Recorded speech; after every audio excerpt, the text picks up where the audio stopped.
Welcome back to our YouTube channel medical nurses. सब आज की क्लास है हमारी specially for ANM, multipurpose health worker, CHO और जीएनएम एग्ज़ाम्स को लेकर।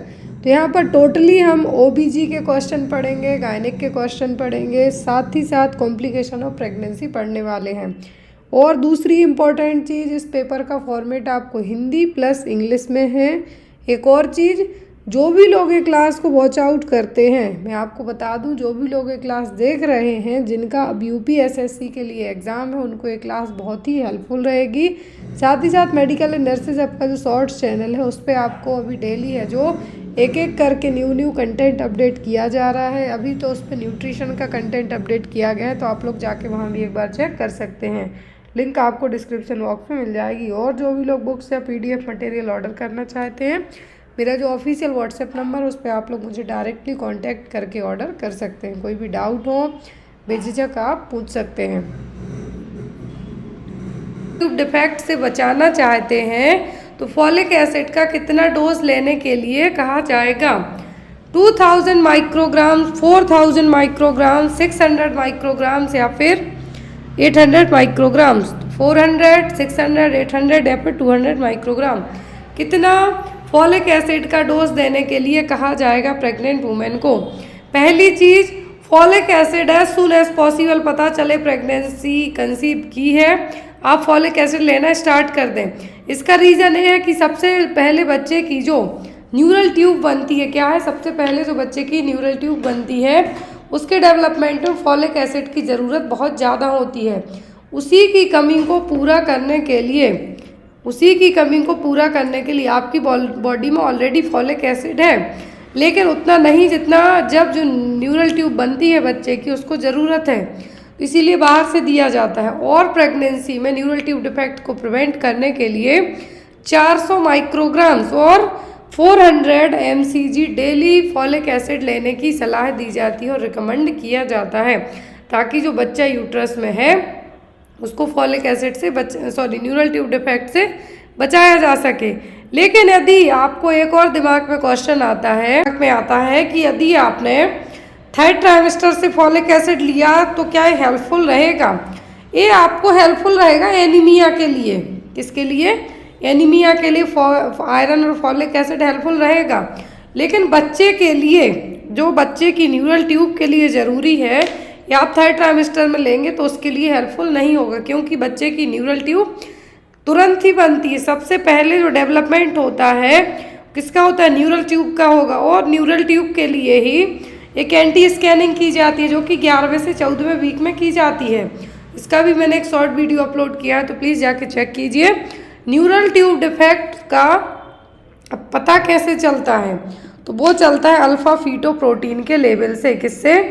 जो एनटीडी न्यूरल ट्यूब डिफेक्ट है यहाँ पर, वो अल्फा फीटो प्रोटीन का लेवल जब ज़्यादा होता है, क्या है, अल्फा फीटो प्रोटीन, यदि इसका लेवल क्या है, इंक्रीज्ड है, मतलब बच्चे को न्यूरल ट्यूब डिफेक्ट है, कम है तो डाउन सिंड्रोम है, नॉर्मल है तो कुछ नहीं है। तो ये सभी चीज़ें आपकी बेसिकली किस में आती हैं? यदि बच्चे का एज सून एज जो एंटी स्कैन आप करवाते हैं। एक और आप यहाँ पे देखिए, एक टर्म और आपको आना चाहिए जिसको हम बोलते हैं नचल ट्रांसलेसेंसी स्कैनिंग। क्या है? नचल ट्रांसलेसेंसी स्कैनिंग। अभी किया कब जाता है?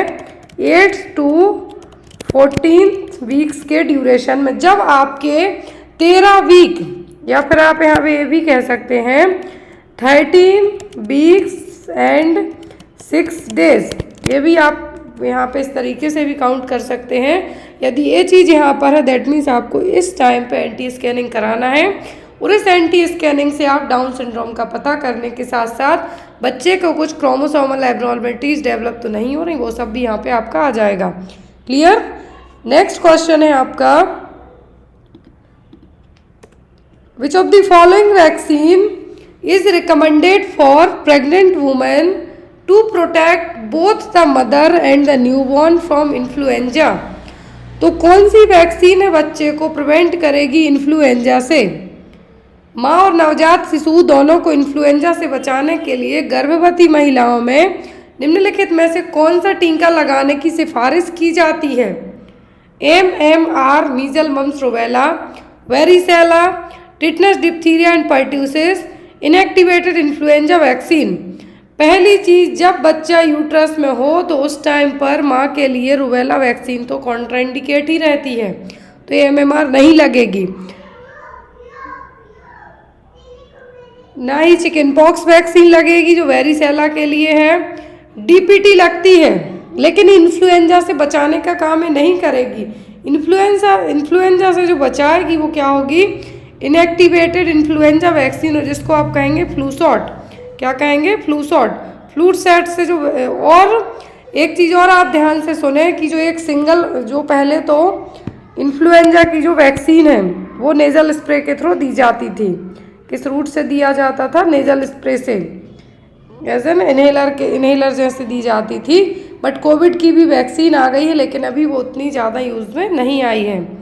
Next is, which of the following condition is a severe form of high blood pressure that can occur during pregnancy and can be life threatening for both the mother and the baby. निम्नलिखित में से कौन सी स्थिति उच्च रक्तचाप का एक गंभीर रूप है जो गर्भावस्था के दौरान हो सकती है, माँ और बच्चे दोनों के जीवन के लिए खतरा हो सकती है, लाइफ थ्रेटनिंग सिचुएशन कॉज कर सकती है। हाई BP की प्रॉब्लम है जो कि माँ को प्रेगनेंसी में हुई है, लेकिन यहाँ पर ये माँ बच्चे दोनों के लिए रिस्की है। Gestational diabetes, pre eclampsia, ectopic pregnancy या फिर प्लेसेंटा प्रीविया है जिसमें माँ और बच्चे दोनों के लिए रिस्की है। वो पहली चीज़ जेस्टेशनल डायबिटीज़। तो जेस्टेशनल डायबिटीज़ जो फर्स्ट ऑप्शन है, इसका मतलब होगा प्रेगनेंसी में हाई ब्लड शुगर होना, लेकिन आफ्टर दैट क्या हो जाता है, सबसाइड हो जाता है।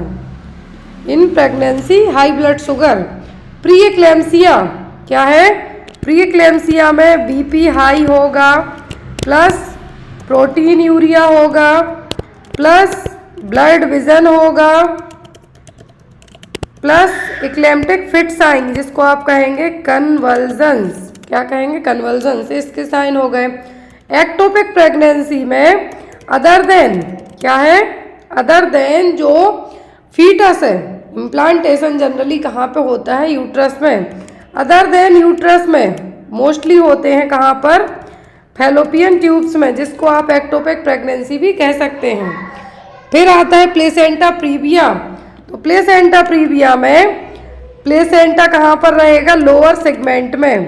कहाँ पर, लोअर सेगमेंट में, सर्विक्स का जो लोअर सेगमेंट है वहाँ पर। तो यहाँ पर इसके क्या है, टर्म्स है। यदि जेस्टेशनल डायबिटीज़ है तो वो क्या है, प्रेगनेंसी में हाई ब्लड शुगर का लेवल है। यहाँ पर जब किसी लेडीज़ को हाई ब्लड शुगर लेवल हो रहा हो और BP हाई हो रहा हो, तब ये केस इतना ज़्यादा डिफ़िकल्ट हो जाता है कि BP को आप कंट्रोल करेंगे कि ब्लड शुगर लेवल को, दोनों इवन कभी कभी शूट आउट होके क्या हो जाता है, इवन डेथ भी हो जाती है। जो शुगर के पेशेंट होते हैं उनकी डेथ ब्लड शुगर लेवल बढ़ने के साथ साथ हाई BP से भी होती है। फिर आता है एक्टोपिक प्रेगनेंसी। तो एक्टोपिक प्रेगनेंसी में जो नॉर्मली इम्प्लांटेशन यूट्रस में होता है आफ्टर फर्टिलाइजेशन, फैलोपियन ट्यूब के एम्पुला पार्ट में हो गया। फिर यहाँ पर एक्टोपिक प्रेगनेंसी में लेकिन क्या होगा, अदर देन यूट्रस, मतलब कब मोस्टली होती है 70% फैलोपियन ट्यूब में। कभी कभी सर्विक्स के यहाँ पे भी इम्प्लांटेशन हो जाता है, कभी कभी एम्पुला के यहाँ पे भी हो जाएगा। तो ये सब क्या है, एक्टोपिक प्रेगनेंसी। प्लेसेंटा प्रीविया में जनरली यूट्रस का जो अपर पार्ट है वहाँ पर क्या रहेगा, प्लेसेंटा अटैच होता है। लेकिन जब ये सर्विक्स का, यूट्रस का जो लोअर पार्ट है जिसको आप सर्विक्स कहते हैं, तो जिसको लोअर सेगमेंट भी कह सकते हैं, यहाँ पे प्लेसेंटा आके क्या करेगा, पूरा सर्वाइकल उसको कवर कर जाएगा, तो वो प्लेसेंटा प्रीविया। अब यहाँ पे क्वेश्चन में कहा है कि हाई BP है प्रेगनेंसी में जो कि माँ बच्चे दोनों के लिए रिस्की है, तो वो हाई BP यहाँ पर होगा प्री इक्लेम्सिया। क्या होगा, प्री इक्लेम्सिया। और यहाँ पर प्री इक्लेम्सिया में, प्री इक्लेम्सिया में कन्वल्जन्स नहीं आते हैं, ये आपके आते हैं इक्लेम्सिया में। कब, इक्लेम्सिया में। तो यहाँ पर इक्लेम्सिया में आपको कन्वल्जन्स आना स्टार्ट हो जाते हैं। लेकिन यहाँ पर प्री एक्लेम्सिया में कन्वर्जन्स नहीं आते, सभी चीज़ें सेम रहेंगी, ओनली कन्वर्जन्स को छोड़कर, इसको आप एक्लेम्प्टिक फिट्स भी कह सकते हैं। और ये सबसे ज़्यादा हाई रिस्क प्रेगनेंसी में कंसीडर की जाती है, इवन जेस्टेशनल डायबिटीज़ से भी ज़्यादा। Next is what is the recommended position for sleeping during pregnancy to reduce the risk of stillbirth. मृत शिशु के जन्म के जोखिम को करने के लिए गर्भावस्था के दौरान सोने की अनुशंसित स्थिति क्या है? तो माँ को सोने के लिए सलाह दी जाती है, कौन सी सलाह दी जाती है? प्रेगनेंसी में यदि स्टिल बर्थ को क्या करना है, प्रिवेंट करना है, तो यहाँ पर कौन सी पोजीशन में सोने की सलाह दी जाती है? तो यहाँ पर कहा जाता है कि ऑप्शन में left side, right side, on the back या फिर ऑन द स्टमक। तो स्टमक के बल तो आप नहीं सो सकते क्योंकि बच्चे पे प्रेशर पड़ेगा, ना ही सीधा स्ट्रेट सो सकते हैं, ऐसे में बच्चे को प्रॉपर ऑक्सीजन सप्लाई नहीं हो सकती है, ना ही राइट साइड सो सकते। आपको जो एडवाइस किया जाता है वो होती है यहाँ पर क्या, लेफ्ट साइडेड। लेफ्ट साइडेड इसलिए कहा जाता है कि जो बच्चे का एक तरीके से हमें कह सकते हैं बेबी के लिए प्रॉपर तरीके से लेफ्ट साइड में सोएंगे, स्पेस रहेगा। दूसरी चीज़ हाइपोटेंशन से भी प्रिवेंट कर सकते हैं माँ के लिए आप। तीसरी चीज़ यहाँ पर जब भी कोई प्रेगनेंसी में आप जनरली फोर्थ मंथ की प्रेगनेंसी तक पहुँचते हैं, जब डॉक्टर एडवाइस करते हैं कि आप कैसे सोएं, लेफ्ट साइड सोएं, ज़्यादा लेग पेन होता है तो दो पैरों के बीच में एक पिलो लगा के सोएं। वो इसलिए कहा जाता है आपको कि सर्कुलेशन इम्प्रूव होगा। दूसरी चीज़ जो बच्चे को हार्ट टू द प्लेसेंटा, जो बच्चे को पूरे न्यूट्रिएंट्स की सप्लाई होनी है प्लेसेंटा के थ्रू बच्चे के हार्ट के लिए, वो सब लेफ्ट साइड में ज़्यादा बेटर तरीके से हो पाएंगी। तो यहाँ पर ये सभी चीज़ें क्यों की जाती हैं, ताकि आप लेफ्ट साइड सोएं। और यदि यहाँ पर राइट साइड की बात करें तो राइट साइड में सोने में आपको सो सकते हैं, लेकिन यहाँ पर स्टिल बर्थ होने का रिस्क ज़्यादा रहेगा। दूसरी चीज़ फीटल ग्रोथ नहीं हो पाएगी, फीटल ग्रोथ नहीं होगी, बच्चा लो बर्थ वेट पैदा होगा। तो इन सभी चीज़ों को प्रिवेंट करने के लिए तो यहाँ पर क्या है आपका answer, on the left side. Next is what is the reason behind to given stool softener after vaginal delivery of women. तो डिलीवरी के बाद क्या है, डिलीवरी के बाद किसी भी लेडीज़ को स्टूल सॉफ्टनर दिए जा रहे हैं, तो ये क्यों दिए जा रहे हैं? To prevent the bleeding, to prevent from straining, it recover episiotomy tears, या फिर इट कॉन्ट्रैक्ट द यूट्रस। तो स्टूल सॉफ्टनर जिसको लैक्टोलियोस भी आप कह सकते हैं, ये वेजाइनल डिलीवरी के बाद क्यों दिए जाते हैं? पहली चीज़, डिलीवरी के बाद किसी भी लेडीज़ में डिहाइड्रेशन हो जाता है, कॉन्स्टिपेशन होना नॉर्मल सी बात है।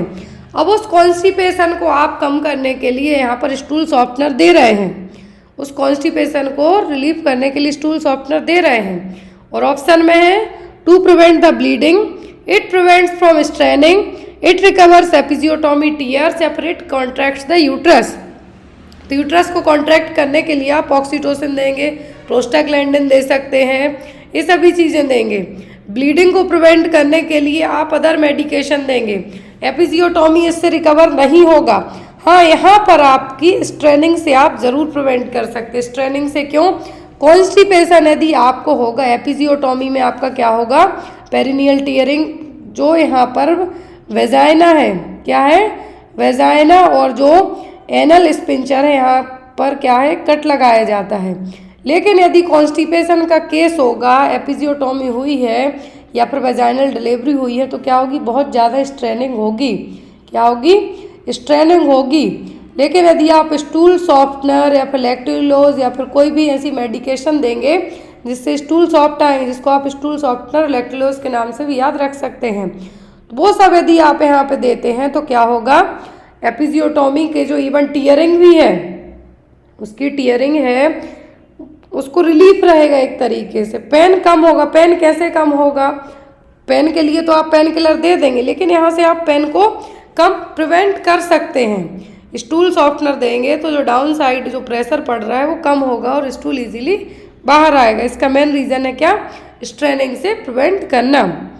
Next one is At what age should pregnant women typically start attending prenatal checkup for routine monitoring and care during the pregnancy?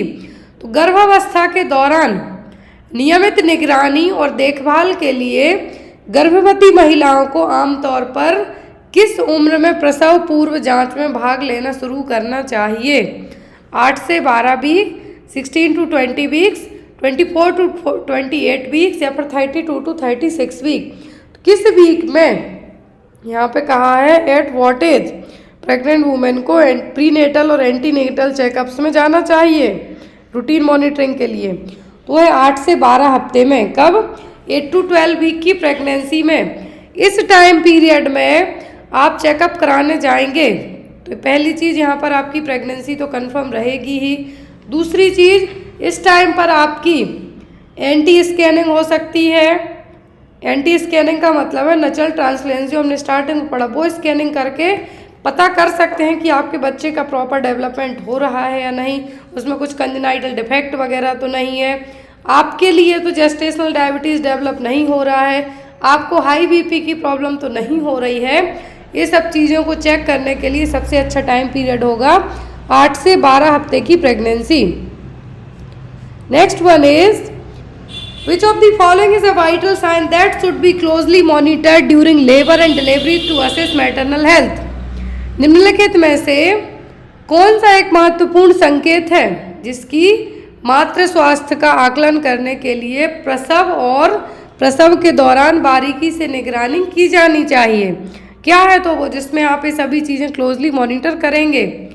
वो होगा यहाँ पर ऑप्शन में glucose level, blood pressure, haemoglobin level या respiratory rate. पहली चीज, delivery के time पर और लेबर के टाइम पर जो चीज़ चेक की जाएगी, ब्लड ग्लूकोज लेवल आप पहले चेक कर सकते हैं बिफोर डिलीवरी और before labour. Haemoglobin level check कर सकते हैं कि यदि इनकेस ब्लीडिंग ज़्यादा होती है तो हीमोग्लोबिन लेवल कम ना हो, तो आप पहले से ही ये सब चीज़ें चेक करके रखेंगे। रेस्पिरेटरी रेट आप वहीं चेक कर सकते, लेकिन सबसे ज़्यादा आपको क्लोजली मॉनिटर करना है वो है बीपी, ब्लड प्रेशर, कि ये प्रेगनेंसी में ड्यूरिंग द लेबर और डिलीवरी के टाइम पर फ्लक्चुएट ना हो। क्या हो? फ्लक्चुएट ना हो, मतलब कि ड्रॉप ना हो, बहुत कम ना हो और हाई ना जाए। हाई जाता है माँ को फिट्स आने के चांसेस रहेंगे, लो जाता है तो माँ प्रॉपर तरीके से ना तो पुश कर पाएगी, और लो जाएगा तो बच्चे की डेथ होने के चांसेस भी ज़्यादा रहेंगे। तो यहाँ पर सबसे पहले आप क्या चेक करेंगे? BP, blood pressure. Next one is Which of the following complication can occur when the placenta partially or completely covers the cervix, obstructing the baby's exit from the uterus? निम्नलिखित में से कौन सी जटिलता तब हो सकती है जब नाल आंशिक रूप से या पूरी तरह से गर्भाशय ग्रीवा को ढक लेती है, जिससे बच्चे के गर्भाशय से बाहर निकलने में बाधा आती है? तो ऐसा कौन सा केस है जिसमें सर्विक्स को पूरे तरीके से प्लेसेंटा कवर कर जाएगा? जब सर्विक्स का मुंह कवर हो जाएगा, सर्वाइकल ओस कवर हो जाएगी, तो बच्चे को बाहर आने में प्रॉब्लम होगी। ऑप्शन में pre eclampsia, gestational diabetes, placenta previa, फिर एक्टोपिक प्रेगनेंसी। प्री एक्लेम्सिया मैंने आपको बता दिया कि इसमें बीपी हाई होगा, बीपी हाई होगा, ब्लड विजन होगा, फिर एक्लेम्टिक फिट्स आएंगे जब प्री एक्लेम्सिया के बाद की स्टेज में जाएंगे। जेस्टेशनल डायबिटीज़ में प्रेगनेंसी में माँ का ब्लड शुगर लेवल बढ़ जाएगा। एक्टोपिक प्रेगनेंसी में अदर देन यूट्रस में इम्प्लांटेशन हो जाएगा। अब बचता है प्लेसेंटा प्रीविया। प्री मतलब पहले, मतलब जनरली प्रीविया का मतलब होता है पहले। Placenta, placenta previa, placenta praevia के केस में ही ऐसा होगा कि जो प्लेसेंटा जनरली अपर सेगमेंट में, यूट्रस का जो नॉर्मली प्लेसेंटा अटैच होता है अपर सेगमेंट में होता है, वो हम आगे आपको विथ इमेज के भी दिखाएंगे कि अपर सेगमेंट में प्लेसेंटा अटैच होता है, लेकिन जो प्लेसेंटा प्रीविया है इसमें क्या होगा? डाउन साइड अटैच हो जाता, नीचे की तरफ। अब ये पार्सली हो सकता है, कंप्लीट हो सकता है या मार्जिनल हो सकता है। तो यहाँ पर जो चीज़ इस तरीके से रिप्रेजेंट करेगी कि सर्वाइकल ओस को कवर कर जाए, बेबी की एग्जिट के लिए एक तरीके से ऑब्स्ट्रक्शन का काम करेगा, तो वो है placenta praevia. Next one is what is the recommended method of feeding newborns during the first 6 months of life to promote optimal growth and development?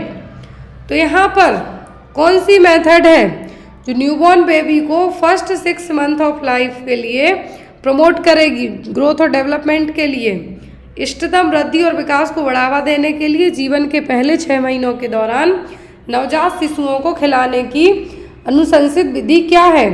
Formula feeding, complementary feeding, exclusive breast feeding या फिर bottle feeding? बहुत ही easy question है। वो है कि पहले 6 महीने तक की बात की जा रही है, जिसमें बच्चे की ग्रोथ डेवलपमेंट भी अच्छी होगी, तो वो होगा ओनली एक्सक्लूसिव ब्रेस्ट फीडिंग। इस मतलब एक्सक्लूसिव ब्रेस्ट फीडिंग का मतलब होता है ओनली ब्रेस्ट मिल्क। क्या है? ओनली ब्रेस्ट मिल्क, इसके अलावा कुछ भी नहीं। कॉम्प्लीमेंट्री फीडिंग का मतलब है 6 मंथ का जब बच्चा हो जाए, आफ्टर 6 मंथ ऑफ एज, यहाँ पर आप बच्चे को कुछ फूड खिलाना स्टार्ट कर सकते हैं। सॉलिड भी हो सकता है और सेमी सॉलिड फूड्स। तो ये होगा आपका complementary feeding. Clear?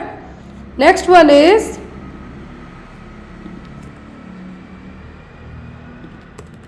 which of the following is a chronic condition characterized by high blood sugar level in pregnant women who have not previously been diagnosed with diabetes? तो यहाँ पर कौन सी condition है? Chronic मतलब लंबे समय से है, जिसमें हाई ब्लड शुगर लेवल हो रहा है प्रेगनेंसी में, लेकिन इसके पहले उसको कभी डायग्नोस नहीं हुई है क्या? शुगर और डायबिटीज़। तो क्या कहलाएगा? निम्नलिखित में से कौन सी एक पुरानी स्थिति है जो गर्भवती महिलाओं उक्त उच्च रक्त शर्करा के स्तर की विशेषता है, इन्हें पहले मधुमेह का निदान नहीं हुआ, मतलब पहले डायबिटीज़ डायग्नोस नहीं हुई है? Pre eclampsia, gestational diabetes, eclampsia या फिर प्रीटर्म लेबर? कौन सा केस है यहाँ पर जिसमें high blood sugar level pregnancy में क्या है? डायग्नोस हुआ है, लेकिन पहले डायग्नोस नहीं हुआ डायबिटीज़, तो वो जेस्टेशनल डायबिटीज़। जैसा मैंने आपको बताया कि प्रेगनेंसी में हाई ब्लड शुगर लेवल का होना, और हाई ब्लड शुगर लेवल में जो बच्चे पैदा होते हैं, जेस्टेशनल डायबिटीज़ वाले बच्चे होते हैं, वो क्या होते हैं? लार्ज साइज होते हैं, 4 kg से भी उनका ज़्यादा वेट रहता है। Next is what is the term used to describe the spontaneous loss of pregnancy before the 20th week of gestation? यदि 20 वीक की प्रेगनेंसी के पहले, क्या है? 20 वीक की प्रेगनेंसी के पहले प्रेगनेंसी लॉस हो जाए, गर्भाधारण के 20वें सप्ताह से पहले गर्भावस्था के सहज नुकसान को वर्णन करने के लिए किस शब्द का प्रयोग किया जाता है? Pre term birth, pre term birth, still birth, ectopic pregnancy या फिर मिसकैरेज? क्या यूज़ किया जाएगा? तो वो होगा आपका यहाँ पर मिसकैरेज और अबॉर्शन। क्या है? मिसकैरेज। स्टिल बर्थ का मतलब है कि बच्चे की डेथ होना, फीटल डेथ इन यूट्रस। यहाँ पर आप ये भी कह सकते हैं कि फीटल डेथ इन यूट्रस, वो कहलाता है स्टिल बर्थ। प्री टर्म का मतलब है कि before 37 weeks of gestation. Before 37 weeks of gestation के क्या है? प्री टर्म बर्थ का मतलब बिफोर 37 वीक्स ऑफ जेस्टेशन के डिलीवरी का हो जाना, वो है pre term birth. Still birth का मतलब फीटल डेथ इन यूट्रस। और एक्टोपिक प्रेगनेंसी का आपको मैंने बता ही दिया है। तो यहाँ पर जो आपका आंसर होगा वो क्या होगा? वो होगा आपका मिसकैरेज और अबॉर्शन। तो अकॉर्डिंग टू MTP एक्ट, अब क्या है? Medical termination of MTP। तो MTP एक्ट पूछें तो 1971, अकॉर्डिंग टू दैट 20 वीक तक की प्रेगनेंसीज को ही यहाँ पर परमिशन दी जाती है। किसकी? अबॉर्शन की।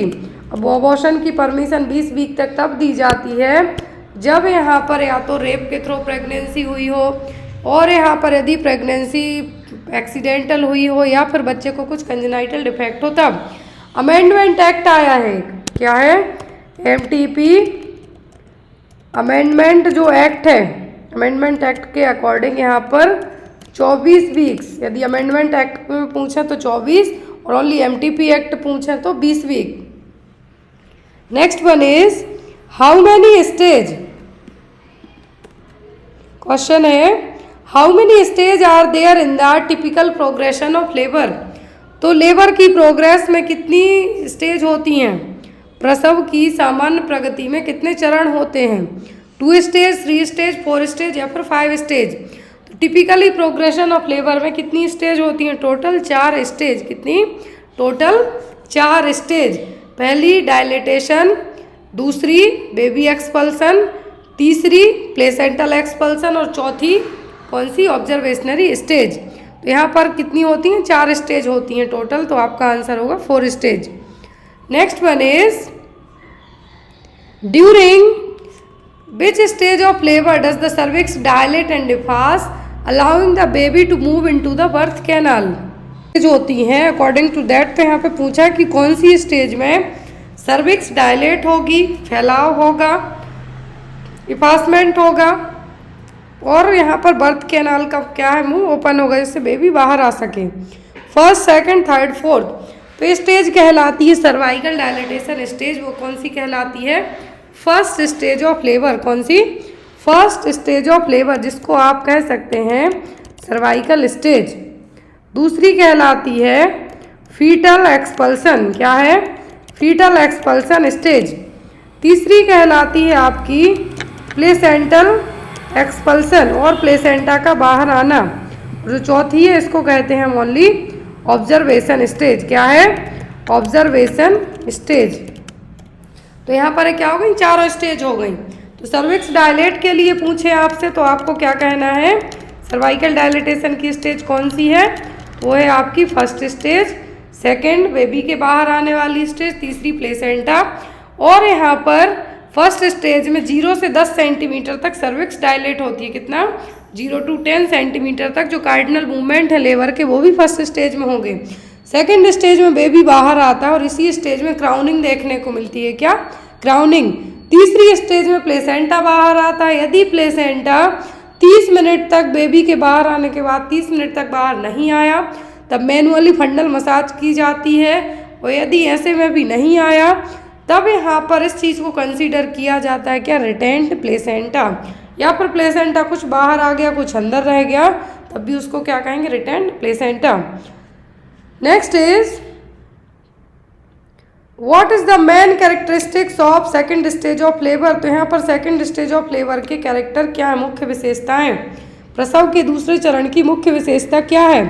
Full cervical dilatation 10 centimetres, onset of regular contractions, delivery of baby after delivery of the placenta. बहुत ही इजी क्वेश्चन है, तो वो होगा आपका डिलीवरी ऑफ द बेबी। क्या है delivery of the baby? Second stage पूछा। इसका थर्ड पूछते तो कहते delivery of placenta. Full dilatation first, onset of regular contraction, ये भी आपके फर्स्ट स्टेज में ही आएंगे। और ये ट्रू लेबर पेन के साइन है। Next is which stage of labour involve the delivery of placenta in membrane? तो कौन सी स्टेज में लेबर की कौन सी स्टेज में क्या होगा? यहाँ पर प्लेसेंटा और मेम्ब्रेन दोनों की डिलीवरी होगी। First, second, third, fourth. तो ये होगा तीसरी स्टेज में। कब? तीसरी स्टेज में प्लेसेंटल एक्सपल्सन के। क्या है? प्लेसेंटल एक्सपल्सन के यहाँ पर साइन पूछे जाते हैं। क्या है? साइन पूछे जाते हैं कि क्या देखने को मिलेगा। ये जो क्लासिकल साइन होता है ब्लड बहुत ज़्यादा फास्ट, जो गस ऑफ वेजाइनल ब्लड, मतलब वेजाइना के यहाँ पे बहुत ज़्यादा ब्लड आ जाएगा। दूसरी चीज़ यूट्रस है जो ऊपर की तरफ जाएगी और एक ग्लोबुलर शेप में हो जाएगी। कौन सी? ग्लोबुलर शेप में। Umbilical cord lengthening outside the vagina. तीसरा है यहाँ पर कि जब आप लोअर सेगमेंट को क्या करेंगे? प्रेस करेंगे यूट्रस के, तब भी कॉर्ड रिट्रैक्ट नहीं होगी। तो ये सब किसके क्लासिकल साइन है? प्लेसेंटल सेपरेशन और एक्सपल्सन के। Next is what is the medical term used to describe the thinning out of the cervix during the labour? Labour के दौरान, प्रसव के दौरान गर्भाशय ग्रीवा के पतले होने का वर्णन करने के लिए किस चिकित्सीय शब्द का उपयोग किया जाता है? Thinning out of the cervix during the labour. Thinning out of the cervix क्या टर्म यूज करेंगे? Cervical effacement, cervical dilatation, cervical presentation या फिर सर्वाइकल इंगेजमेंट। तो यहाँ पर thinning out of the cervix ये टर्म कहलाता है सर्वाइकल इफासमेंट। क्या है? सर्वाइकल इफासमेंट मतलब बच्चे का जब हेड इंगेज्ड होता है उसके बाद धीरे धीरे फैलाव देखने को मिलेगा। किसमें? सर्विक्स में। वो चीज़ कहलाती है इफासमेंट। क्या है? इफासमेंट। तो इसको आप क्या कहेंगे? Cervical effacement. Next one is which stage of labour is often referred to as the rest and recovery period immediately following the child birth. तो बच्चे के डिलीवर होने के तुरंत बाद, immediately after the child birth, rest and recovery period कौन सी stage कहलाएगी लेबर की? प्रसव के किस चरण को अक्सर बच्चे के जन्म के तुरंत बाद आराम और पुनः प्राप्ति अवधि के रूप में जाना जाता है? फर्स्ट स्टेज, सेकेंड, थर्ड या फिर fourth stage? Rest and recovery वाला पीरियड कहलाता है कौन सा? Fourth stage of labour. कौन सा? चौथी स्टेज है जो लेबर की, वो कहलाएगी, जिसको आप ऑब्जर्वेशनरी स्टेज और रेस्ट एंड रिकवरी पीरियड के नाम से भी जान सकते हैं। Next is at what point labour is amniotic sac typically ruptured releasing the amniotic fluid. प्रसव के दौरान किस बिंदु पर एमनियोटिक थैली आमतौर पर फट जाती है जिससे एमनियोटिक द्रव निकलने लगता है? In the first stage during active labour, in the second stage during pushing down, in the third stage during placental delivery, it can happen at any point during the labour. पहली चीज़ जो amniotic sac है, जिसको आप amniotic sac कहते हैं, इसमें amniotic fluid भरा रहेगा। अब यहाँ पर दो केसेस होते हैं। आप जब हॉस्पिटल, इनकेस आपने लेबर वार्ड में ड्यूटी लगी हो तो आपको पता होगा कि कुछ लेडीज़ कंप्लेन करती हुई आती हैं कि उनका फ्लूइड लीक होना स्टार्ट हो गया है। तब यहाँ पर फ्लूइड लीक होने का मतलब, फ्लूइड लीक हो रहा है, वो हो सकता है कि आपको कभी कभी यूरिन भी पास हो जाती है क्योंकि प्रेशर इतना ज़्यादा है ब्लडर पर। दूसरी चीज़, जो एक प्लग बन जाता है प्रेगनेंसी के टाइम पर, यूट्रस से बच्चा बाहर ना निकले, इसीलिए सर्वाइकल कैप और सर्विक्स के यहाँ पे एक प्लग का फॉर्मेशन होता है म्यूकस के थ्रू। वो भी जैसे जैसे डायलिटेशन होगा, बेबी नीचे की तरफ पुश करता है, तो ये क्या होगा, धीरे धीरे उसमें से कभी कभी ब्लड आना स्टार्ट हो जाता है। वो प्लग है जो खुलेगा, एक तरीके से हम कहेंगे मुंह ओपन करने के लिए वो बाहर आता है, तो उसको भी एमनियोटिक फ्लूइड समझ लेते हैं, बट ऐसा नहीं होता है। तो एमनियोटिक जब सैक रप्चर होगा तो जो अचानक से, मान लीजिए किसी भी मटके को फोड़ेंगे तो एक एक दो दो बूंद पानी नहीं आएगा, पूरे में फैल जाएगा। सेम एज चाहे बलून में आप कोई बलून ले लीजिए, बलून ज़्यादा बेटर रहेगा, बलून में आप होल करेंगे किसी भी पिन से तो फट जाएगा। ऐसे ही एमनियोटिक सैक रहेगा तो अचानक से यदि फटेगा, क्या है, अचानक से यदि फटेगा तो जो एमनियोटिक फ्लूइड रिलीज होगा तो कैसा होगा, ड्यूरिंग द लेबर के टाइम पर ही। इनकेस मान लीजिए एमनियोटिक सैक आपका आपने लेबर इंड्यूस की, उस टाइम पर नहीं हुआ, तो इंटरनल एग्जामिनेशन के टाइम पे डॉक्टर को लगता है कि फीटल हेड इंगेज्ड होते आ रहा है, तब भी इंटरनल एग्जामिनेशन करके भी उस एमनियोटिक सैक को क्या कर दिया जाता है, रप्चर कर दिया जाता है। उसको आप क्या कहेंगे, आर्टिफिशियल रप्चर ऑफ मेम्ब्रेन। क्या है, आर्टिफिशियल रप्चर ऑफ मेम्ब्रेन। लेकिन यदि ये टाइम के पहले, तो आप क्या कहेंगे, प्री टर्म। क्या है, प्री टर्म, एक टर्म यूज लग जाए, प्री टर्म वर्ड यूज हो जाएगा आपका। फिर यहाँ पर आपका इनकेस जो मेम्ब्रेन रप्चर हो गई, मान लीजिए कि लेबर रूम के पहुँचने के पहले ही एमनियोटिक सैक फट गया, रप्चर हो गया, फ्लूइड बाहर आ गया, तब आप क्या करेंगे? ऐसे केस में डॉक्टर वेजाइनल डिलीवरी के लिए ज़्यादा टाइम तक वेट एंड वॉच नहीं करते हैं, as soon as possible emergency में LSCS करके बच्चे को बाहर निकाल देते, क्योंकि इस फ्लूइड में बच्चा क्या है, सेफ रहता है। यदि अब इस एमनियोटिक फ्लूइड के बिना बच्चा ज़्यादा देर तक अंदर रहा तो उसको इन्फेक्शन होने के चांसेस बढ़ जाएंगे, यूट्रस में भी इन्फेक्शन हो सकता है, तो इसलिए बच्चे को क्या किया जाता है, बाहर निकाला जाता है। आई होप आपको छोटे छोटे टर्म समझ में आए हो। Next one is during which stage of labour does the baby rotate to an anterior position facing the mother's back to facilitate easier passage through the birth canal. प्रसव के किस चरण के दौरान शिशु जन्म नहर के माध्यम से आसान मार्ग की सुविधा के लिए माँ की पीठ की ओर मुंह करके पूर्व काल की स्थिति में घूमता है? फर्स्ट, सेकंड, थर्ड, या फिर it can happen at any point during the labour. तो यहाँ पे कहा है कि बेबी रोटेशन होने का काम, एंटीरियर पोजीशन में रोटेट होने का काम है, जो एंटीरियर पोजीशन माँ के बैक से और बर्थ कैनाल में इजीली बाहर आ जाए, तो ये किसी भी स्टेज में कर सकता है। ये चीज़ जनरली होती तो टाइम के पहले ही है, टाइम के पहले मतलब फर्स्ट स्टेज के पहले। लेकिन कुछ बहुत सारे केसेस में ये देखने को मिला है कि बच्चा इवन बाहर जो फर्स्ट स्टेज भी हो जाती है, जब बाहर निकाला तो उस टाइम पे भी रोटेशन कर जाता है। तो इसीलिए आप यहाँ पे कह सकते हैं it can happen at any point during the labour. Next is what is the average duration of first stage of labour for the first time mother. यदि कोई माँ पहली बार माँ बन रही है, प्रीमी पैरा है, तो उसमें लेबर का जो फर्स्ट स्टेज है कितना टाइम लगेगा? 1 से 2 घंटे, 6 से 8 घंटे, 12 से 14 घंटे या फिर 18 से 20 घंटे। तो ये ड्यूरेशन प्रीमी पैरा में आप मान सकते हैं 12 to 14 आवर तक। कितना? 12 से 14 घंटे पहली स्टेज। दूसरी स्टेज कंसीडर की जाती है जनरली कितनी? दूसरी स्टेज है जो 15 या 20 मिनट की होती है बच्चे के बाहर आने की। तीसरी मैक्सिमम कंसीडर की जाती है 30 मिनट की। कितना? 30 मिनट की। लेकिन इसमें भी प्लेसेंटा जब नहीं आता है तब आप इसको क्या कहते हैं? Retained placenta.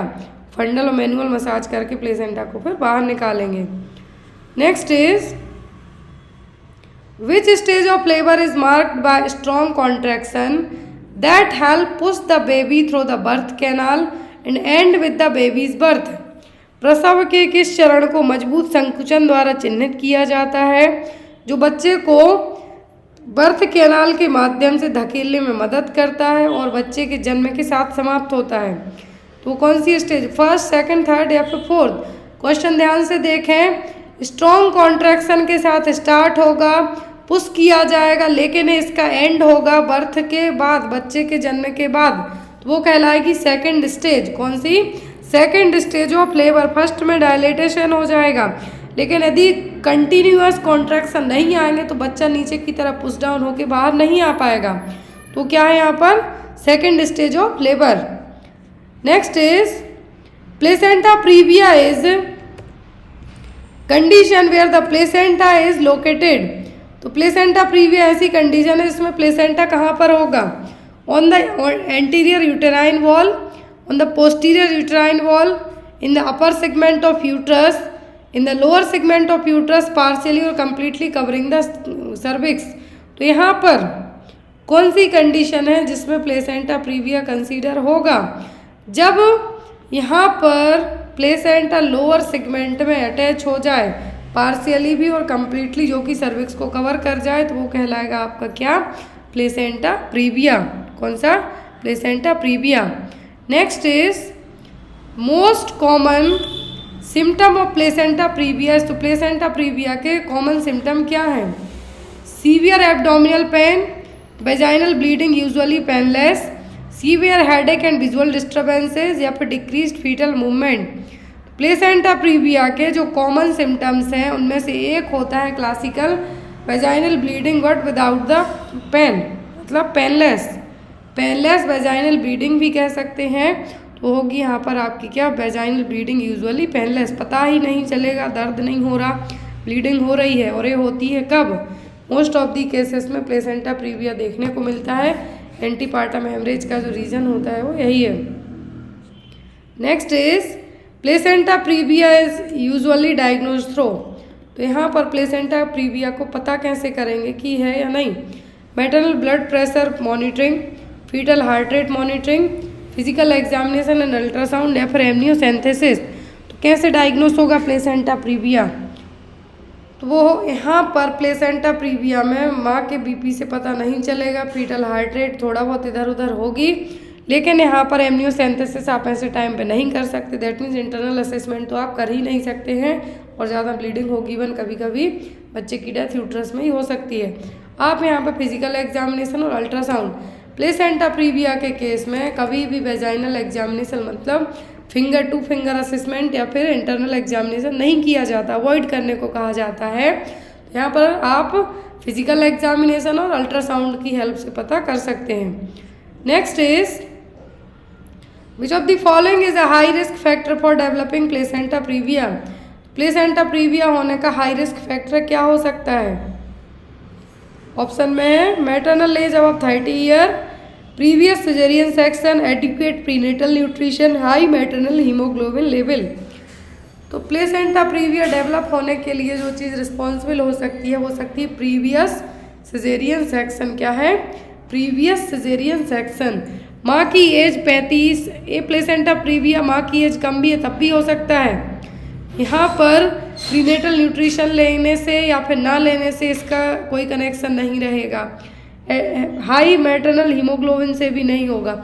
यहाँ पर जो होगा वो होगा प्रीवियस सिजेरियन सेक्शन से। किससे? यदि प्रीवियसली आपका LSCS किया गया है तो यहाँ पर आपको प्लेसेंटा प्रीविया होने के चांसेस हो सकते हैं। Next is in case of complete placenta praevia the placenta completely covers the. यदि प्लेसेंटा प्रीविया कंप्लीट है तो प्लेसेंटा किसको पूरे तरीके से कवर करेगा? Cervix, uterine fundus, lower uterine segment या एमनियोटिक सैक को। तो यहाँ पर प्लेसेंटा प्रीविया में यदि प्लेसेंटा कवर करेगा पूरे तरीके से तो होगा सर्विक्स। क्या होगा? सर्विक्स। लोअर यूट्राइन सेगमेंट है, सर्विक्स ही कहलाएगा यहाँ पर, क्योंकि जो लोअर पार्ट होता है सर्विक्स यूट्रस का वो क्या कहलाता है यहाँ पर? सर्विक्स। इंटरनल ओस और एक्सटर्नल ओस, तो ये क्या करेगा? पूरे तरीके से सर्विक्स को कवर करेगा। इंटरनल ओस जो कि कहलाएगा।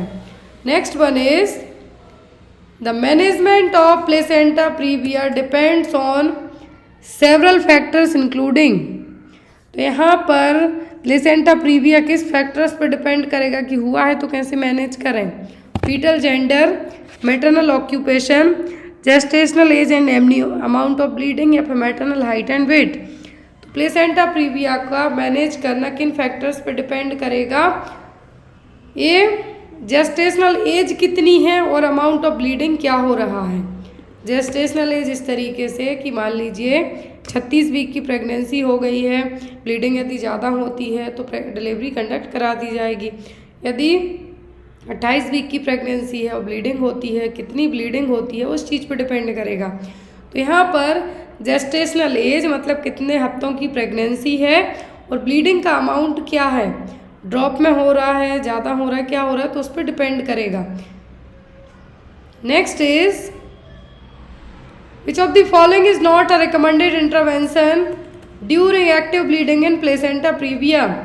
तो यहाँ पर क्या रिकमेंड नहीं किया जाएगा जब एक्टिव ब्लीडिंग हो रही है प्लेसेंटा प्रीविया के केस में? Bed rest in a lateral position, digital cervical examination, intravenous fluid and blood transfusion if needed, या फिर continuous fetal heart rate monitoring. Fetal heart rate monitor की जाएगी, यदि ज़रूरत पड़ती है तो ब्लड ट्रांसफ्यूज किया जाएगा। बेड रेस्ट करने को कहा जाएगा लेटरल पोजीशन में। लेकिन जैसा मैंने शुरुआत में ही कहा, कभी भी वेजाइनल और सर्वाइकल असेसमेंट चेक नहीं किया जाएगा, इंटरनल असेसमेंट नहीं किया जाएगा यदि ब्लीडिंग हो रही है तो। यहाँ पर आपका आंसर क्या होगा? डिजिटल सर्वाइकल एग्जामिनेशन यहाँ पे नहीं किया जाएगा। Next is in severe cases of uterine prolapse when other treatment are not effective a surgical procedure called may be performed to correct the condition। यदि यूट्राइन प्रोलैप्स का case हुआ है, कोई और ट्रीटमेंट इफेक्टिव नहीं हो रहे हैं, तब एक सर्जरी की जाएगी। तो सर्जरी का नाम क्या है? हिस्टेक्टोमी, मायोमेक्टोमी, DNC या फिर एपिजियोटोमी।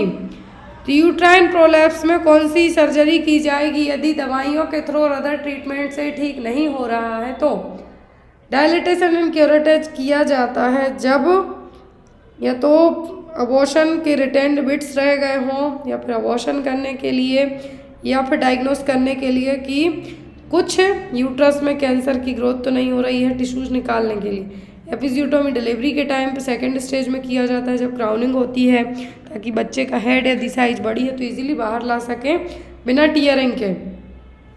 फिर यहाँ पर बचता है हिस्टेरेक्टोमी। क्या है हिस्टेरेक्टोमी? जिसमें पूरा यूट्रस ही बाहर निकाल दिया जाएगा। जो यूट्रस आपका रहेगा तो इसमें 3-4 टाइप का होता है। Hysterectomy removes the uterus and may also remove the cervix, ovary, tubes, lymph nodes and upper vagina radically. तो यहाँ पर जो हिस्टेरेक्टोमी यदि की जाती है तो इसमें कभी कभी क्या किया जाएगा? पार्शियल यदि की जाएगी तो ओनली यूट्रस बस निकाली जाएगी। क्लियर? पार्शियल किया जाएगा तो यूट्रस बस रिमूव की जाएगी।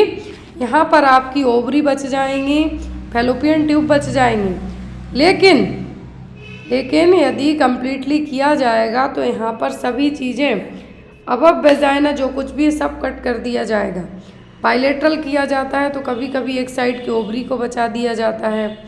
फैलोपियन ट्यूब एक साइड की बच जाएगी। तो यहाँ पर क्या है, स्टेक्टोमी मतलब रिमूवल ऑफ द यूट्रस।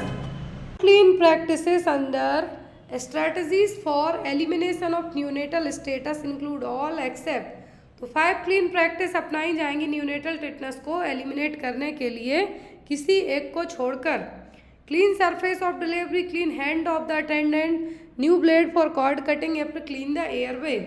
तो 5 क्लीन प्रैक्टिस हैं, क्या हैं? 5 क्लीन प्रैक्टिस हैं न्यूनेटल टिटनेस को एलिमिनेट करने के लिए, लेकिन क्लीन एयरवे को छोड़कर। जो 5 क्लीन चेन आपने पढ़ी है, देखिए WHO की जो 5 क्लीन चेन्स है, क्लीन अटेंडेंट्स हैंड, जो डिलीवरी अटेंड कर रहा है उसके हाथ क्लीन होना चाहिए, डिलीवरी सरफेस क्लीन होना चाहिए, जो कॉर्ड कट करते हैं वो इंस्ट्रूमेंट, जो रेजर ब्लेड और जो क्लैंप है वो क्लीन होना चाहिए, जो क्लीन स्ट्रिंग है कॉर्ड टाई के लिए वो भी होना चाहिए, और जिस कपड़े में आप माँ बच्चे को लपेटते हैं वो भी क्लीन होना चाहिए। तो ये क्या है? 5 क्लीन चेन हो गई अकॉर्डिंग टू WHO के। नेक्स्ट वन इज, में भी आया है मेंस नॉरसेट में, प्री में भी आया था, मेंस में भी आया है। क्वेश्चन है, गंभीर गर्भावस्था प्रेरित उच्च रक्तचाप के साथ भर्ती 16 वर्षीय प्रीमी ग्रेविड रोगी को अंतःशिरा मैग्नीशियम सल्फेट दिया जाता है। नर्स को निम्नलिखित में से कौन सी जानकारी प्राप्त करनी चाहिए? तो MgSO4 मैग्नीशियम सल्फेट का ड्रग ऑफ चॉइस है प्रेगनेंसी में बढ़ने वाले BP के लिए। तो यहाँ पे बात की जा रही प्रेगनेंसी इंड्यूस्ड हाइपरटेंशन। तो अब इसको ट्रीट करने के लिए मैग्नीशियम सल्फेट दिया गया है। यदि ओवरडोज होता है तो अब कैल्शियम ग्लूकानेट दे देंगे इस एंटीडोट के तौर पे। लेकिन यहाँ पे कहा है कि अब क्या चीज़ ऑब्जर्व करेंगे? Urinary output every 8 hour, deep tendon reflexes every 4 hour, respiratory rate every hour, every blood pressure every 6 hour. क्या चीज़ आप चेक करेंगे? ओल्ड प्रीमी ग्रेविड पेशेंट में जो कि एडमिट है, सीवियर प्रेगनेंसी इंड्यूस्ड हाइपरटेंशन हुआ है उसको तब। तो यहाँ पर आपको पता है कि जो रेस्पिरेटरी सिम्टम को यहाँ पर सीवियर साइड इफेक्ट के तौर पे कंसीडर किया जाता है मैग्नीशियम सल्फेट का। तो अगर रेस्पिरेटरी रेट एवरी आवर आपको चेक करना है, क्यों? इसके कारण MgSO4 के कारण क्या होगा? रेस्पिरेटरी डिस्ट्रेस होने के चांसेस हो सकते हैं, इसीलिए यहाँ पे आपको हर एक घंटे में क्या है? रेस्पिरेटरी रेट चेक करनी होगी। सीवियर साइड इफेक्ट पूछे मैग्नीशियम सल्फेट के MgSO4 के, तो वही रेस्पिरेटरी डिप्रेशन। रेस्पिरेटरी डिप्रेशन के लिए आपको बार बार हर एक घंटे में रेस्पिरेटरी रेट चेक करना है। Next one, 28-year-old lactating woman presented with fever, acute breast pain and swelling. Which one of the following organism caused this acute breast problem? 28 वर्षीय स्तनपान कराने वाली महिला को तीव्र बुखार, स्तन दर्द, सूजन की समस्या हुई है। निम्नलिखित में से कौन सा जीव इस तीव्र स्तन समस्या का कारण है? ऑप्शन में स्ट्रेप्टोकोकस, स्टेफाइलोकोकस, एंटेरोकोकस या न्यूमोकोकस। पहली चीज जो बेस्ड ऑन द साइन हम बात करें कि ये है क्या? ब्रेस्ट पेन हो रहा है, स्वेलिंग है, फीवर है। तो ये सब जो फीवर आ जाए मतलब कुछ ना कुछ इन्फेक्शन है। तो अब यहाँ पर ब्रेस्ट में तो ये क्या कहलाएगा? मास्टाइटिस। ब्रेस्ट में होने वाला इन्फेक्शन इन्फ्लेमेशन क्या कहलाएगा? मास्टाइटिस। दिस मास्टाइटिस का मोस्ट कॉमन साइन क्या है? सॉरी, कॉज क्या है वो? स्टेफाइलोकोकस। क्या है? स्टेफाइलोकोकस। तो यहाँ पर आपका आंसर भी क्या होगा? Option number B. जो मास्टाइटिस है, स्वेलिंग और इन्फ्लेमेशन होना ब्रेस्ट में, तो यहाँ पर इसके जो साइन बताए गए हैं कि फीवर है, ब्रेस्ट पेन है, स्वेलिंग भी है, तो ये किसके? सभी मास्टाइटिस के साइन है। और ये होता किससे? मोस्ट ऑफ दी स्टेफाइलोकोकस से। Next one, physiological anaemia during pregnancy is a result of. गर्भावस्था के दौरान शारीरिक रक्ताल्पता किसका परिणाम है? प्रेगनेंसी में जो फिजियोलॉजिकल एनीमिया होता है उसका रीजन क्या है? Decrease dietary intake of iron, increase plasma volume of the mother, decrease erythropoiesis in the pregnancy, increase demand of the foetus. तो यदि प्रेगनेंसी में फिजियोलॉजिकल एनीमिया देखने को मिलता है तो ये होता है ब्लड प्लाज्मा वॉल्यूम बढ़ने के कारण। किसके कारण? प्लाज्मा वॉल्यूम बढ़ने के कारण। तो आंसर क्या होगा? Decreased plasma volume of the mother.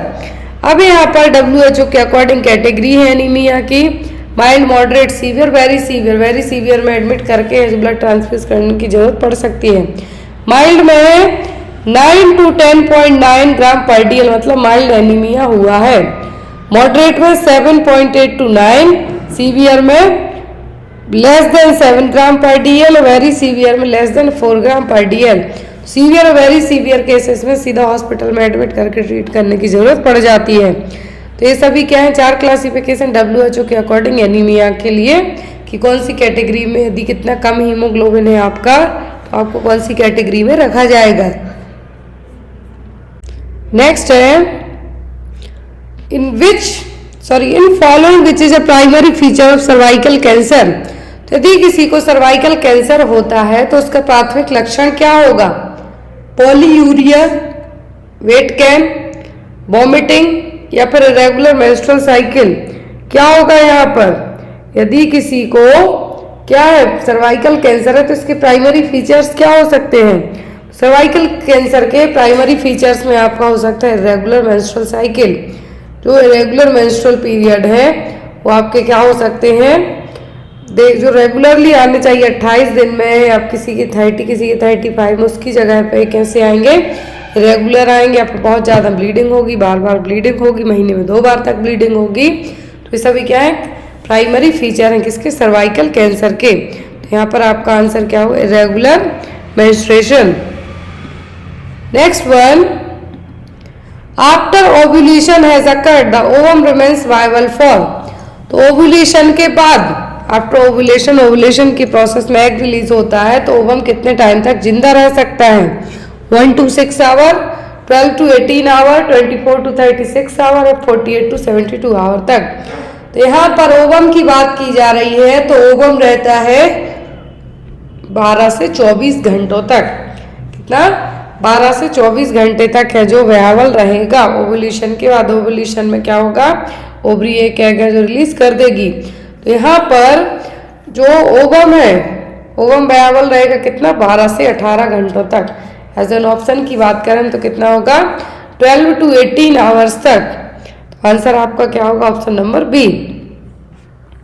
Next one, most common cause of peritonitis. Peritonitis का मोस्ट कॉमन कॉज क्या है? पेरिटोनियम लेयर, जो कि कवरिंग लेयर है एब्डोमेन की। तो यहाँ पर पेरिटोनाइटिस में कुछ इन्फेक्शन होता है, तो क्या इसका रीजन होगा? यूकोलाई, एच पाइलोरी, मतलब कि Helicobacter pylori, group A Streptococcus या फिर ट्रिप्नोमा पैलिडियम। तो यहाँ पर किसके लिए रिस्पॉन्सिबल होगा? सिफिलिस के लिए तो treponema pallidum, H pylori peptic ulcer के लिए। अब बचता है क्या आपका, इकोलाई। क्या है? इकोलाई, जो कि यूटीआई में पेरिटोनाइटिस के लिए सबसे कॉमन कंसीडर किया जाता है कि इसके थ्रू है जो ये प्रॉब्लम होंगी, यूटीआई। एंड यदि एब्डोमेन ऑर्गेनल में या फिर पेरिटोनाइटिस का जो रीजन पूछते हैं, पेरिटोनाइटिस से पूरी कवरिंग हो गई, लेकिन इस कवरिंग में यदि इन्फेक्शन, इन्फ्लेमेशन होता है तो ये कहलाएगी पेरिटोनाइटिस। इसका रीजन क्या होता है अकॉर्डिंग टू ऑप्शन के, तो होगा E coli bacteria. Next is the emergency contraceptive for women is. महिलाओं के लिए आपातकालीन गर्भ निरोधक कौन सी है? माला डी, माला एन, लेवोनोजेस्ट्रोल या फिर प्रोजेस्ट्रॉन। तो इमरजेंसी कॉन्ट्रासेप्टिव है जो वुमेन के लिए, वो कौन सी है? होगी यहाँ पर लेवोनोजेस्ट्रोल, जो आइकेन आईपेल मार्केट में अवेलेबल होती है वही। इसमें क्या है, लेवोनोजेस्ट्रोल रहेगा, जिसको विदिन 72 घंटों के अंदर यदि अनप्रोटेक्टेड इंटरकोर्स किया हुआ है, बच्चा नहीं चाहते हैं, तो यहाँ पर आप क्या करेंगे, लेवोनोजेस्ट्रोल जो कि विदिन 72 घंटों के यूज कर ली जाती है। Next is hormonal contraceptive choice in lactating mother is.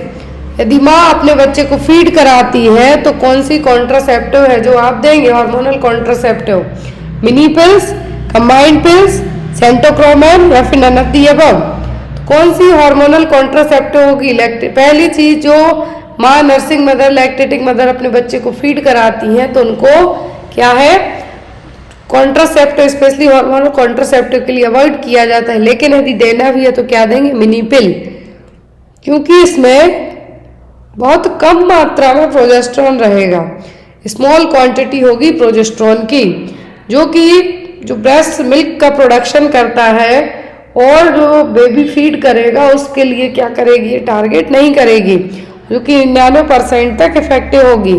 यहाँ पर प्रोजेस्टेरॉन यहाँ पे मिनी पिल है, जो माएँ जो बच्चे को फीड कराती हैं, लैक्टेटिंग मदर है, नर्सिंग मदर है, वो कौन सी कॉन्ट्रासेप्टिव यूज़ कर सकती हार्मोनल, तो वो होगी यहाँ पर मिनी पिल्स, जिसको कहा जाता है प्रोजेस्टेरॉन ओनली पिल्स। नेक्स्ट है यहाँ पर सहेली। सहेली वंस अ वीक पिल है, मतलब और में लॉक्सिफेन है, जो इसके लिए सेंट्रोक्रोमेन नाम से भी अवेलेबल है। तो यहाँ पर जो सहेली है, क्या है, सहेली है, ये हफ्ते में एक बार ली जाती है, वंस अ वीक पिल के नाम से भी ये जानी जाती है, सहेली और centchroman. Next one, safe period is calculated by. Safe period आप कैसे कैलकुलेट करेंगे? सेफ पीरियड का मतलब है कि जो 5 दिन पहले के और 5 दिन बाद के पीरियड्स के बाद सेफ कंसीडर किए जाते हैं, वो मतलब इस टाइम पर बिना किसी अनप्रोटेक्टेड मेथड अपना के, कॉन्ट्रासेप्शन मेथड अपना के सेक्स करना, तो क्या सेफ पीरियड है, ऐसे बच्चे नहीं होंगे। तो यहाँ पर सेफ पीरियड कैलकुलेट कैसे करेंगे? Duration and date of menstruation, length of menstrual cycle, length of ovulation या फिर लेंथ ऑफ ल्यूटियल फेज। पहली चीज, जब तक एग ही रिलीज नहीं होगा तो बच्चा कैसे का आप कंसीव कर सकते हैं। दूसरी चीज, ये डिपेंड करता है किस पर, मेंस्ट्रुअल साइकिल पर। मान लीजिए किसी की मेंस्ट्रुअल साइकिल 35 दिन की है, किसी की 28 दिन की है, तो 14वें दिन ही ओव्यूलेशन होगा, तो यहाँ पर एग रिलीज होगा। तो सेफ पीरियड डिपेंड करता है मेंस्ट्रुअल साइकिल पर, 35 दिन की है कि 28 दिन की है।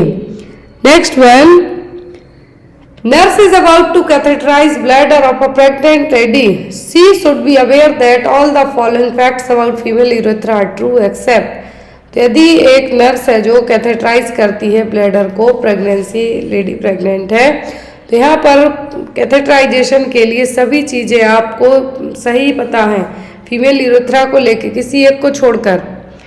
It is about 1.5 centimetre in length, sorry inches in length, centimetre में 5 तक जाता है, 5 से ज़्यादा, और मेल का होता है 20 तक। It's posterior to vaginal orifice, it's pierces through urogenital diaphragm, it is straight and offer minor resistance for catheterisation. तो ये बिल्कुल सही है कि फीमेल का यूरेथ्रा है as compare to male urethra के बहुत ईजी है कैथेटराइजेशन करना।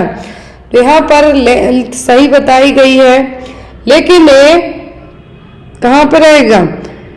Female urethra is located with in the vaginal ball. जो फीमेल यूरेथ्रा है वेजाइनल बॉल के अंदर साइड को रहेगा, और जो ओपनिंग है, क्या है ओपनिंग है, वो लेबिया में होगी। अब यहाँ पर जो ऑप्शन दिए गए हैं, अकॉर्डिंग टू दैट ऑप्शन के आपका आंसर क्या होगा? Option number B, it's posterior to vaginal orifice. Next one, premature separation of normally implanted placenta during the second half of pregnancy usually with severe haemorrhage is known as.